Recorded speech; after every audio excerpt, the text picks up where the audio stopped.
Jesus started his priestly ministry after his ascension. And now he's our high priest, he's our intercessor, our advocate. In fact, he's the unique and only mediator there is between God and man. And he wants to bring his priestly ministry to a closure because he wants to have us back home at his place. How and when does he do that? Well, in the Old Testament, this final phase of Jesus' ministry is illustrated at the sanctuary through the Day of Atonement. Because that Day of Atonement typologically foreshadows what Christ is doing in his final phase in the heavenly ministry. Well, on the Day of Atonement, the sanctuary is cleansed, which meant that God has taken care of the sins and the responsibilities he has taken on himself. At the same time, the people are cleansed, which means that God will eradicate sin forever from his people. And the guilty one is punished. Now, the eschatological Day of Atonement, the one which is the same as Jesus' final phase of his priestly ministry, that is seen in the prophetic chapters of Daniel 7 and Daniel 8. In Daniel 7, we have the judgment. In that judgment, God makes sure that he can bring his reward to his people at the Christ's return. And in Daniel 8, we have the same time illustrated through Day of Atonement language, where the sanctuary is cleansed, where the people are cleansed, where everything is brought back to the place where it should be.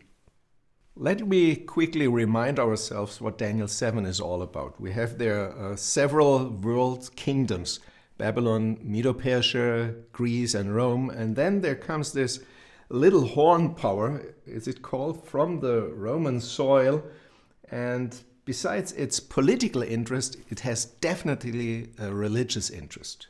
It goes against the saints. It goes against God himself. And in Daniel 8, we also see that it goes against the heavenly sanctuary and the ministry of Christ in the heavenly sanctuary. Now, there needs to be an answer by God to what the horn is doing. And that answer in Daniel 7 is called the judgment. In this judgment scene, we have God as the Ancient of Days, a God full of wisdom, full of purity. And he opens the books of heaven, like the book of life or the book of remembrance or the book of works, which shows us that heaven has an intense interest in what's going on earth, especially what the believers on earth are doing, if they're loyal, if they trust God with their lives and what they say. And then there is the figure of the one like a Son of Man, which is Jesus Christ, who calls himself the Son of Man in the New Testament. The Son of Man is brought toward the Ancient of Days, and he receives kingdom and power from him. So we have here the crowning of the Son of Man.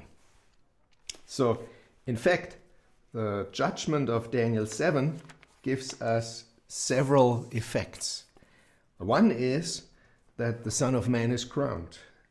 Another one is that the saints will receive the kingdom which the Son of Man has received, well, on their behalf. A third effect would be that God will finally destroy the rebellion. And with all of that, as a result, God is justified forever. Now, this judgment is clearly happening before Christ's return, because it's happening before he receives the kingdom from the Father and continues it forward to his people. And it clearly also occurs after the destroying activities of the little horn, which last for 3.5 prophetic times, which is 1,260 years. So there is a judgment before Christ's return. This judgment is an investigating judgment, because there are books which can be opened, which can be looked at. Now, God obviously does not need books. He knows exactly who his saints are. But the angels who are standing by at this judgment, for them it's a different thing. The angels can, so to speak, look over God's shoulder and see if God's decisions in each and every case would be correct. And that's what they do. The heavenly pre-Advent investigative judgment is for the sake of the heavenly beings, so that they know that the saints are safe to save. And by this, God's desire and man's desire is wonderfully fulfilled. God always wanted to eradicate sin forever and to bring us home. And we always wanted to be free from sin and wanted to have evil eradicated from our lives. So judgment is a good message.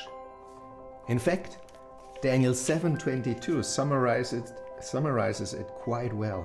There it says, the Ancient of Days came and he pronounced judgment in favor of the holy ones.